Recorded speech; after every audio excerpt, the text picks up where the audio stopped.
Hey guys, it's Friday, time for Comic Nation TV.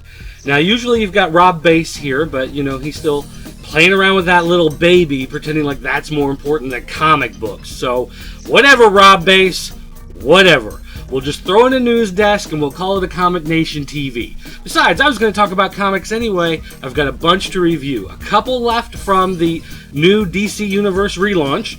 We've got a book from Marvel, we've got a couple from Aspen, we've got a book from Dynamite, so let's just hop right in and start talking about some comics, shall we? First up, we're going to talk about Batwing, one of the new books from DC Comics. This is one of the unknown Bat books that's unrelated, really, to any other Bat book that's been relaunched or going to be relaunched as part of this new DC Universe. Now, it does kind of tie in with the idea of Batman Incorporated. He is a Batman-sanctioned superhero in Africa, and his first major battle taking place in Egypt. And I gotta say that I really didn't expect a whole lot out of this book. An unknown character, a random Batman from a continent that I've never even visited. But I have to say, overall, the story was pretty entertaining.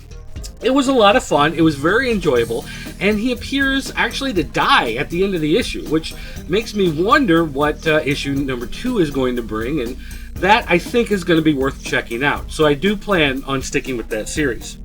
Next up, we had Swamp Thing. I thought this was great. I love this book. It was very creepy, and I have to say, I didn't read anything of Brightest Day. I know a lot of people religiously were reading Brightest Day, all the tie-ins. They wanted to know what was going to happen to Swamp Thing. Where's he going to play out in the future? Why is he coming back from the Vertigo universe to the regular DC universe? How is that going to play into everything? Honestly, didn't read any of that. Don't know. Doesn't matter. Because I am a little familiar with Swamp Thing, enough. I used to read it back in the early days of the Vertigo series, and having read it back there, I can see elements of that storyline being tied in here. And I can see how, it's perfect for new readers. If you don't know anything about Swamp Thing, you're going to read this and go, wow, I'm really confused. And I got to say, for long-time readers, they're probably doing the same thing. Wow, I'm really confused. Now, there might be some clues from Brightest Day in there for people, but I have to say, it's enough of a mystery that I don't feel confused, like, oh my gosh, what's going on? I can't read this. I've missed too much. It's more like, oh my gosh, what's going on? I got to keep reading to find out. And I think that's actually a very well done part of Swamp Thing. Static Shock. Now, a lot of people were really looking forward to this. They love the character. They used to watch the cartoon. They remember the old Milestone comics. And I have to say, I did really enjoy this book. It has a very Peter Parker, Spider-Man type of vibe to it. He's this kid, Virgil, he's in high school. You really get that, 70s kind of Spider-Man feel to it. And I really enjoyed it. It was a lot of fun. It really stuck with me. And it's one of those things where I didn't read all of the old Static comics. I didn't watch the TV series and everything, but I still really enjoyed it. It was a good jumping on point for a new reader. It is a relaunch, but some characters still retain some of this stuff from the past. And this one really didn't. Or if it did, it was done in such a way as it brought in anybody new. So if you haven't tried Static Shock before, but you love that idea of, Spider-Man, high school, that whole type of vibe to it, this book has that, and it's really, really a lot of fun. OMAC. Now, OMAC, on the other hand, this does retain some references to Infinite Crisis, which really kind of surprised me. I thought all of that was over, but there are elements of that. Brother Eye Satellite is still out there, apparently. And OMAC here, even though he's not like the blue fin-headed robot warriors that you saw, he's more like, well, the Hulk, to be quite honest. He's basically this warrior, fighter, monster. And the thing that's really neat about the book is that Keith Giffen, who's doing the artwork on here, and I think he's co-writing it with Dan Didido, Ding Dong, whatever the guy from DC Comics is. Keith's artwork is very reminiscent of Jack Kirby's style. Giffen has always had his own, unique style. Books like Trencher were really crazy out there, but when he did stuff like Legion of Superheroes, he had his very own look to it, his very own style, and he's kind of taken that style and morphed it with Jack Kirby. So anybody who's a real big Jack Kirby fan, you recognize this character as originally being a Jack Kirby creation, and you're kind of wondering if it's still, is it a throwback to that? Yes, it really is. So if you're a fan of Jack Kirby, Fourth World type stuff, they really haven't talked about any of those characters yet, except for, that Darkseid's out there because of Justice League. But the artwork, the look and feel of those 70 type comics, those are really coming through in this book, and it's a lot of fun. Now, there are other books that are out on the stands that came out this week. I know, it's like crazy. Other stuff besides DC. But yes, as a matter of fact, one of the ones we're going to take a look at here, Spider Island Avengers from Marvel. This is actually just Hawkeye, Miss Marvel, and Jessica Jones. Or I guess Jessica Jones hyphen Cage, because now she's married and took the name hyphen. But this is really the story of those three kind of mucking through New York and trying to figure out what the heck's going on during Spider Island and during all the infestation. And they run across, amazingly enough, Frogman. So that's going to give you an idea right there. You've got kind of bickering between some of the characters. They're trying to get along. They're trying to be okay. Hawkeye's kind of goofing off. Frogman appears. Flag Smasher is there. It's a lot of fun. It's ultimately pretty forgettable. If you're following Spider Island, this ties in a very peripheral way. It's more like characters caught in the middle of what's happening in Spider Island. I don't think there's really anything in here that's going to make a difference to Spider Island. But, again, it's fun. If you like the Avengers characters, but you're not really following Spider Island, this is a fun one to pick up and read. But in the end, if you really care about Spider Island, this book doesn't really matter all that much. From Dynamite, we got Robocop Terminator Kill Human #2. And at the end of the last issue, the last human on Earth is destroyed by the Terminators, thanks in part to their ability to take over Robocop. Robocop was brought back to life as a way to help the humans, to try to help them fight off the robots, and he fails, ultimately. So in this issue, he finds a way to come back into the past, and he finds himself in the Terminator 2 timeline. As a matter of fact, he kills off the Arnold Terminator and takes his place.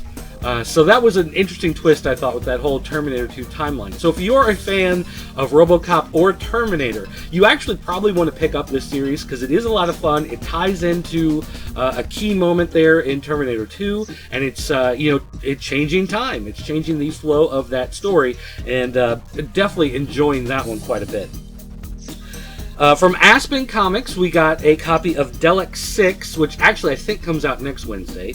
The next two, I believe, come out next Wednesday. So here's a preview review. Delic 6 is the conclusion to the storyline of Delic. You've got a guy who finds out that there's a war between good and evil, and finds out that, well, actually, God's behind the evil as well as the good.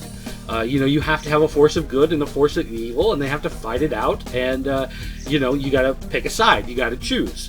And so he's kind of torn by, that feeling of, like, everything comes from God, so the evil has to come from God, so he's not really sure how to deal with that, but at the same time, they're tearing the world apart. These angels and demons are fighting, and humanity's caught in the middle, and he's got to do something. And so I thought it was a satisfying conclusion to that series. Now, I know a lot of times when there's stories that talk about the nature of God and good and evil, people get kind of touchy about that. This does, kind of play on that a little bit. It's not really, scripturally accurate. So if you're going to be offended by that, then, you're probably going to want to steer clear. But, I mean, this is issue 6, so you probably figured that out by now. So does this work as a satisfying conclusion? Yes, it does. And it actually sets up for a sequel in kind of an interesting little way there at the end. So overall, that was a fun series. Finally here, we've got Executive Assistant Orchid #3. This is also coming out next Wednesday from Aspen Comics. And, I have to admit, I didn't really think I was going to like this series as much as it turns out that I have. These are grindhouse books in the best way possible. There's a lot of blood, a lot of violence, a lot of sexy chicks in skin-tight suits going around. And, it's kind of cheesy, a little cheeky for you guys in the UK.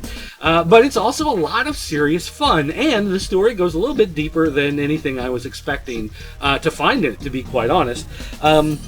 something's up with these executive assistants. They're supposed to be kind of like mindless slaves. They're drones. They're supposed to do whatever you tell them to, including kill people, including, in the sheets. And they're starting to think for themselves. They're starting to act out on their own, and they're starting to rebel a bit. But they do it in a way that, to me, it feels a little more like Spock on Star Trek, where he's supposed to, do this, you do this, you do this, because that's logical. Then he does something weird, doesn't seem to fit, and someone would give him some crap about it, and he'd go, well, no, that was the logical choice because of this, that, whatever. And you weren't really sure if you were buying that it was logical, but you're just like, okay, well, Spock did, whatever. And that's kind of how I feel with Executive Assistant Orchid number 3 here. I'm not really sure if they're rebelling just to, there's some cog in the machine that's made them kind of go into business for themselves, or if one of them makes the point that this could kind of play into a higher purpose. There's something that when this one decides she's going to act out, the other one decides, well, ultimately that could work out for the best for the people I work for. So it kind of gets into this weird track of this and that. And also, it's one of those books where nobody's safe. This is Executive Assistant Orchid. There's also Iris, there's Lotus, I think there's a Violet. Nobody's safe. They could die. Their boss could die. The person they work for could die. The people they're going after could die. The people they're going after could kill them. They run into a random gang out in the middle of the desert that could very easily kill one character and leave the other one alive. I mean, that's just the way the story has been structured and put together. And so having that sense of life or death, really, having a consequence here, you could lose a character in the middle of this story, and the story's going to keep going one way or another. I thought was actually a lot of fun. Really added some nice, tension to the story, and the artwork is just beautiful. So, if you've been reading the Executive Assistant books, then yeah, they've been doing a really good job with the hit list agenda, and they're definitely worth checking out.